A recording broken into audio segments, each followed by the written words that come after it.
Olá, seja bem-vindo ao Conexão Ciência. O convidado de hoje é o pesquisador da Embrapa, Jorge Guimarães. Obrigada pela presença, Jorge. Eu que agradeço a oportunidade. Jorge é biólogo e doutor em entomologia. Hoje vamos conversar sobre produção integrada agropecuária. Não saia daí, o Conexão Ciência já está no ar.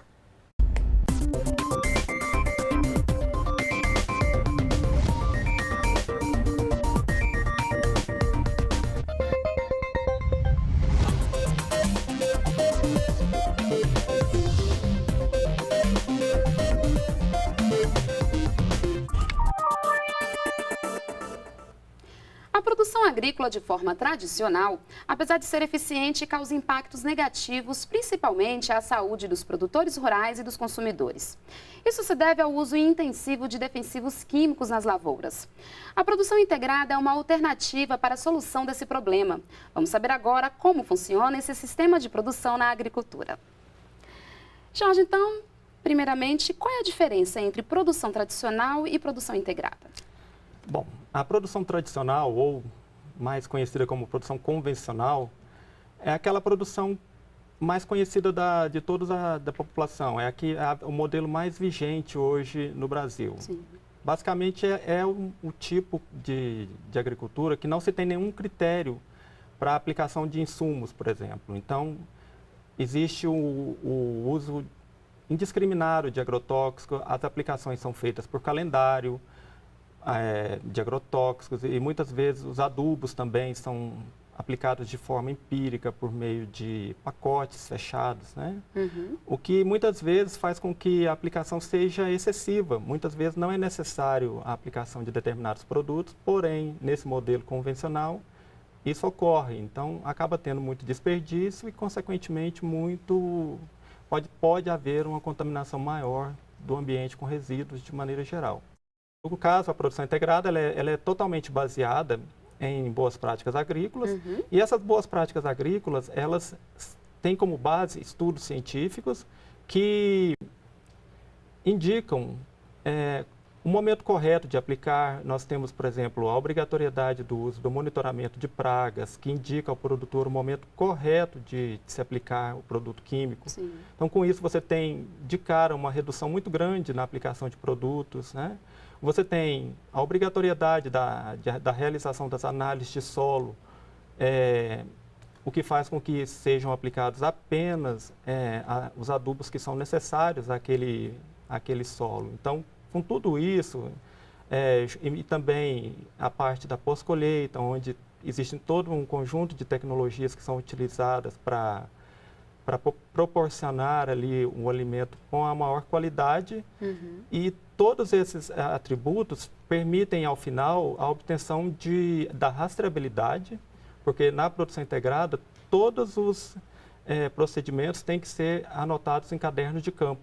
Então, tudo que o produtor faz, todos os produtos que ele aplica, ele tem que registrar em caderno de campo. Uhum. Com isso, a gente obtém a rastreabilidade. A gente consegue identificar tudo o que aconteceu com aquele produto, desde o semeio no campo até a gôndola do supermercado.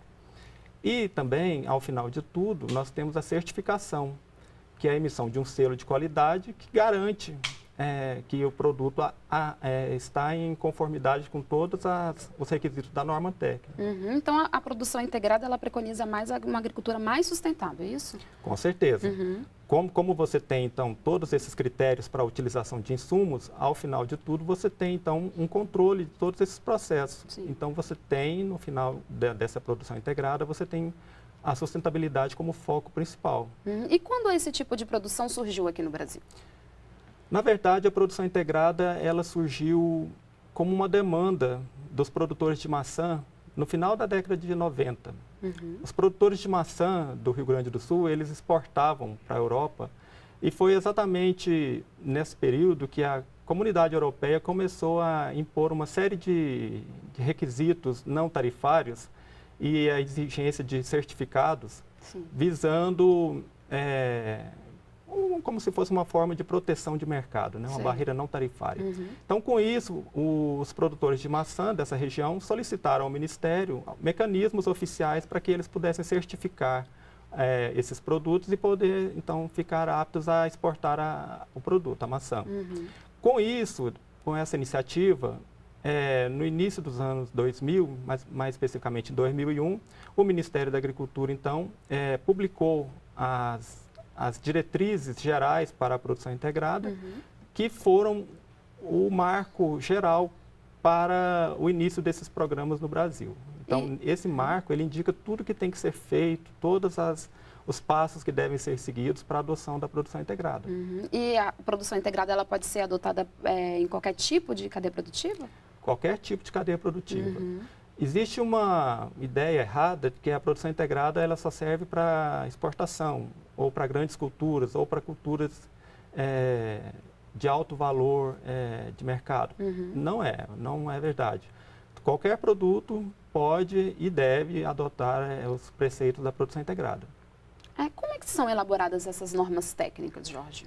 Bom, as normas técnicas, elas são elaboradas por meio de visitas aos produtores, né? Inicialmente, existe uma demanda de uma determinada cadeia produtiva. Geralmente, essa demanda, ela advém de um problema que esteja, por exemplo, inviabilizando ou dificultando a comercialização. Sim. Então, essa cadeia produtiva procura o Ministério e o Ministério, então, procura a Embrapa para que sejam desenvolvidas essas normas técnicas. No caso, a Embrapa, ela atua, então, fazendo todo um processo de visitas aos produtores, existe todo um processo de reuniões com produtores, com todos os entes dessas cadeias, né?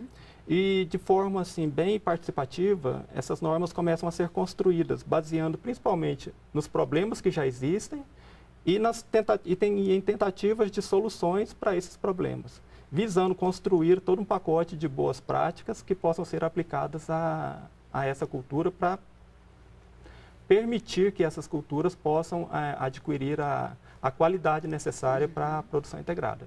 E como é que é feita a adesão por parte dos produtores? É algo obrigatório? Não, não é obrigatório. Na verdade, a produção integrada ela é de livre adesão, né? É um tipo de programa que tem um determinado público. A produção integrada ela é um programa que exige um produtor mais comprometido com os critérios de sustentabilidade, de preocupação com a saúde do consumidor. Então, é esse produtor que quer agregar mais valor ao seu produto, que está preocupado em diferenciar o seu produto dos demais. Então, esse é o foco que a produção integrada procura. Geralmente, os demais produtores tendem a ficar um pouco mais atrelados à ideia dos ganhos iniciais, né? E isso não é assim. A produção integrada ela não permite esses ganhos iniciais dessa forma como a maioria pensa. Então, é mais uma mudança de paradigma, envolve toda uma mudança nas cadeias produtivas. Então, o produtor tem que estar apto e bem aberto a essas mudanças. Então, exige um perfil bem diferenciado. Porém, qualquer um pode aderir. Mas ela possibilita uma economia, né, por parte do produtor. Com certeza. Essa economia, ela é proveniente de toda a adoção das boas práticas que pressupõem aqueles mecanismos de monitoramento, de análise de solo, de todos aqueles estudos prévios que são feitos antes para indicar a necessidade ou não de determinado uso de insumos. Então, dessa forma, a gente consegue reduções de custo de produção de até 50%, somente com a economia que a gente obtém de inseticidas, de fertilizantes e tudo mais. Então, é uma economia considerável. Essa economia, muitas vezes, não aparece, por exemplo, no preço final. Então, se o produtor olha o preço final, pode ser que ele seja um produto de produção integrada, pode custar a mesma coisa do convencional. Porém, ele gastou muito menos para chegar naquele produto, né? O custo dele é bem menor. Então, ele tem um lucro em cima disso aí. Entendi. A produção orgânica seria, então, um exemplo de uma produção baseada nesses preceitos da produção integrada? Exatamente. Hoje, no Brasil, nós temos apenas 2 tipos de sistemas de produção certificados oficialmente pelo Ministério da Agricultura. Um deles é a produção integrada e o outro é a produção orgânica. Todos dois são reconhecidos pelo Ministério. A diferença é que na produção orgânica você não pode utilizar em produtos químicos, insumos químicos, nem fertilizantes químicos e nem agrotóxicos. Sim. Essa é a diferença. Porém, na agricultura orgânica, todos os preceitos de boas práticas são aplicados, exatamente igual à produção integrada. E na produção integrada você tem todas as normas que preconizam todos os passos a serem seguidos e é permitido o uso de produtos químicos, claro, dentro dos limites permitidos, né, para evitar, ao final, que ocorram resíduos, que garantam a sanidade do produto. Essa é a diferença. E qual a vantagem, né, para o consumidor? A vantagem para o consumidor é, primeiramente, a produção integrada ou qualquer produção certificada, ela vai permitir ao consumidor, primeiro, um alimento padronizado. É muito comum no passado que você fosse numa gôndola de supermercado e encontrasse produtos de diferentes tipos em diferentes estágios de maturação. Você encontraria produtos verdes, de vez, produtos podres. Então, você não tem padronização nesse tipo de iniciativa. Sim. Na produção integrada, não. Você chega na gôndola que oferece a produção integrada, um produto de produção integrada, todos os produtos partem do pressuposto que tenham o mesmo padrão de qualidade, que tenha a mesma sanidade, sem resíduos. Então, isso passa uma segurança muito grande para o consumidor, né, que o produto que ele está comprando atende padrões, né, não precisa ficar escolhendo, porque todos têm o mesmo padrão e todos têm a mesma qualidade e segurança alimentar, não tem resíduos, ou seja, para o consumidor essa é a maior vantagem. Né? Tá certo, então, Jorge. Então, daqui a pouco nós continuamos a nossa conversa, ok? Ok. Vamos para um rápido intervalo e voltamos já.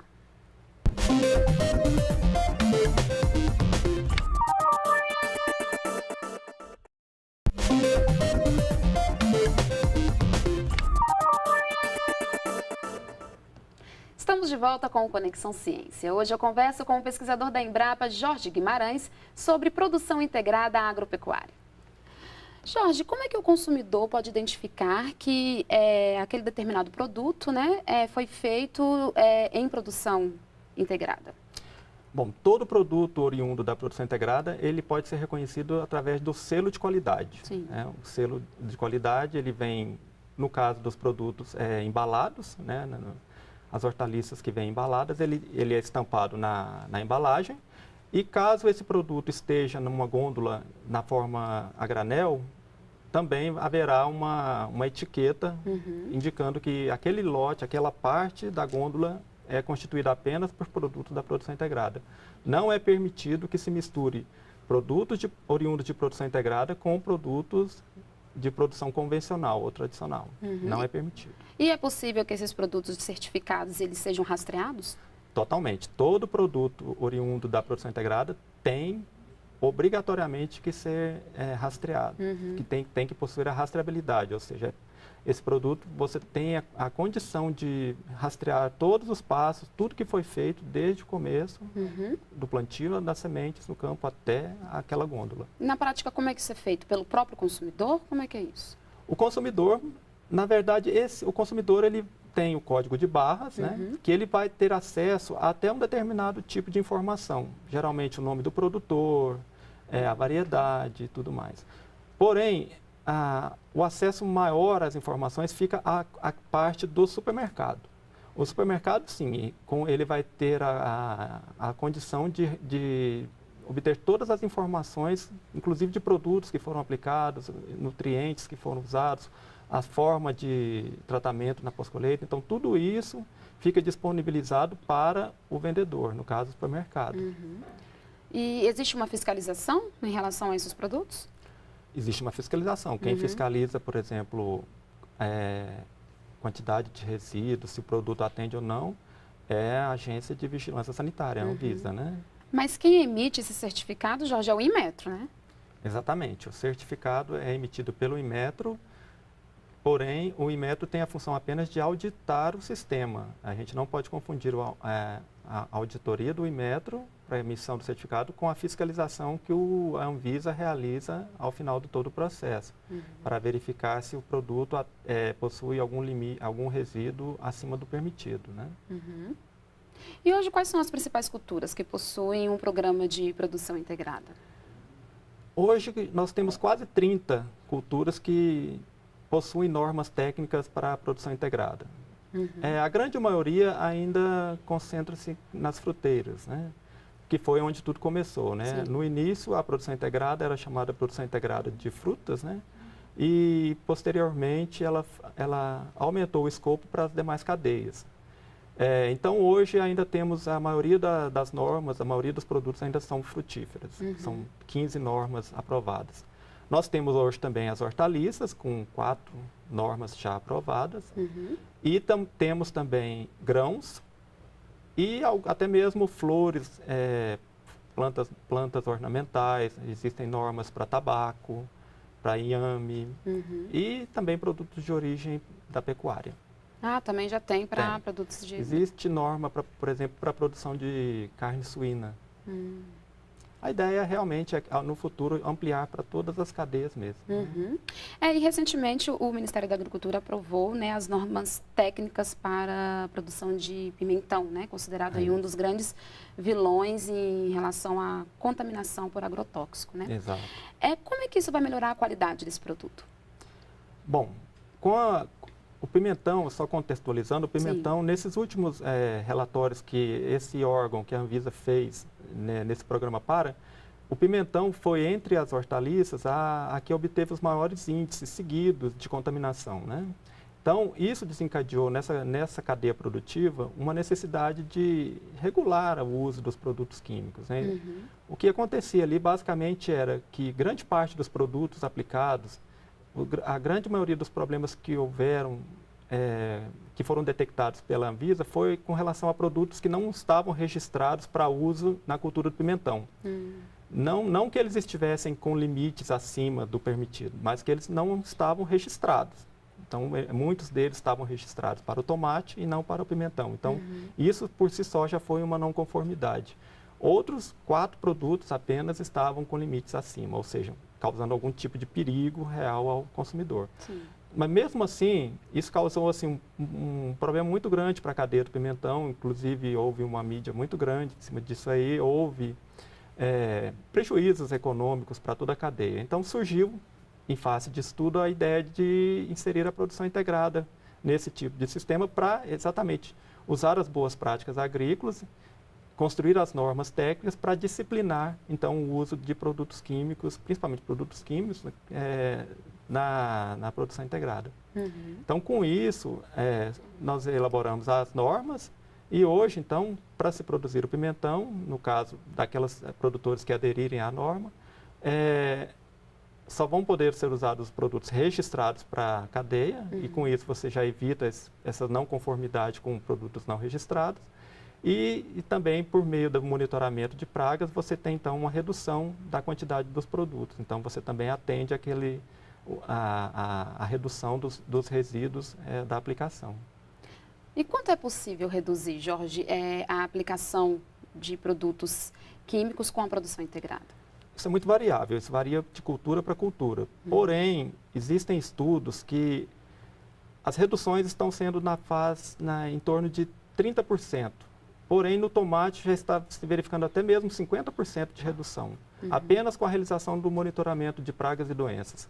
Então, só em termos de agrotóxicos já está sendo possível reduzir, em média, 50%. Em casos de herbicidas, por exemplo, na cultura do melão, já foram possíveis reduções de até 100%. Interessante. E hoje as hortaliças são as que mais apresentam contaminação por agrotóxico? Não.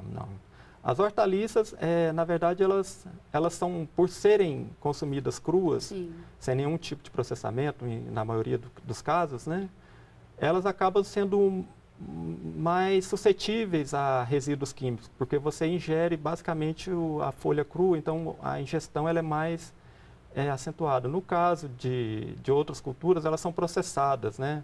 Por exemplo, nos últimos dados no último relatório do PARA, por exemplo, citros são as mais contaminadas, que apresentam os maiores índices de contaminação. Porém, os citros geralmente são utilizados processados, né? E também tem toda uma cadeia de sucos e tudo mais. Então, Já no caso das hortaliças, não. O problema fica muito aparente, né? Pelo consumo da planta in natura, né? Pois é, então essas folhas, né, como alface, rúcula, elas já possuem um programa de produção integrada, já que apresentam, né, esse fator aí? No caso das folhosas agora, foi bom você citar, a gente já está trabalhando, a Embrapa Hortaliças tem hoje um convênio assinado com o MAPA para desenvolver as normas técnicas para hortaliças folhosas, visando exatamente disciplinar então o uso de resíduos químicos, mas um foco muito importante no caso dessas folhosas também são os resíduos microbiológicos, advindos, por exemplo, de água sem qualidade adequada para irrigação e inclusive até mesmo para a lavagem das folhas, né? Então hoje nós temos um grande problema no caso de folhas com contaminação microbiológica, com E. coli, protozoários e até mesmo vermes, lombrigas, etc. Então esse programa ainda está sendo construído para as folhas? Esse programa está em construção, está na fase de visitas aos produtores, estabelecimento de protocolos. Provavelmente até o final deste ano, de 2018, as normas serão finalizadas e enviadas para apreciação pelo Ministério. Agora, falando um pouco Brasil, né? Como é que está o Brasil nessa questão da produção integrada? Muitos produtores já adotaram esse tipo de produção ou ainda tem pouco? Infelizmente, o programa de produção integrada, mesmo tendo começado no início dos anos 2000, ele ainda não alcançou o patamar que era de se esperar para um programa tão importante quanto esse, né?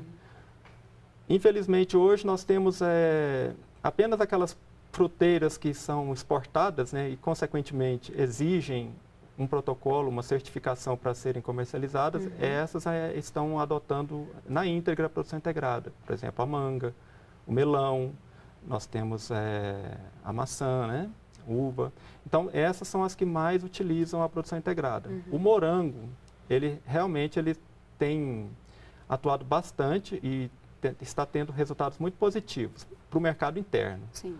E a grande dificuldade de tudo isso aí é o desconhecimento do consumidor com relação à possibilidade de obter um alimento certificado. Então, essa ideia de alimento certificado ainda não é muito conhecida pela população. Então, o que faz com que não gere, que não seja induzida uma demanda para o setor produtivo. Então, há que se desenvolver mecanismos de divulgação da produção integrada e da alimentação certificada de uma forma geral.